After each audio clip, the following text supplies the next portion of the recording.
everyone, this is Miss Frazier. I have had some requests to talk you through the Helbrun timeline of art history so that you can see the functionality of it and so that you can better use it to choose works of art that fit within a certain time frame. So the link I provided you in the Journal 2 assignment should take you to this page. This page has the world map, and you can see if you hover over it the different continents or parts of the continent become highlighted. So what you can do is you can click on that continent. Let's say you're interested in art from South America. You can click on that continent, and it doesn't look like anything has changed, but you can see up here South America now shows, and if you scroll down, you'll see there are 15 regions and times of South American art. And they're grouped not only by region, but specifically by time. So let's say we needed to find a work of art between the year 1 and 1000. This one wouldn't work because this is from 1000 BC through 1 AD. And this one wouldn't work because this is past our time. We're looking for something between the years 1 and 1000. However, this here, Central and Southern Andes, between 1 and 500, would contain artworks that were made within our required time. If you click on that link, a dark box opens up with a script letting you know where the art was made or by whom. And if you come down and hover and click, it will take you to specific works of art that were created in Central Southern Andes between the years 1 and 500. Scrolling through, you get a nice idea of the work that was made. You can find one you're particularly interested in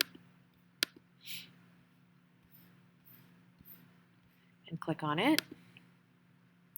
And specific details come up about the object. So you can see that this was created between the 6th and 7th centuries. So that was created between the year 500 and 600, which would fit between our required year 1 to year 1000 example. You can see that the culture is the Moche culture. And if you click on the plus by the description, you get some more details that would help you with your sentences about the culture who made the mask. You can also see additional object information if you're curious. And you notice the images are public domain so that you can copy the image without copyright infringement.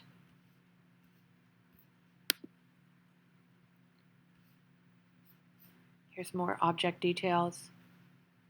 The provenance is where this mask has traveled, from private collections to museums, for example.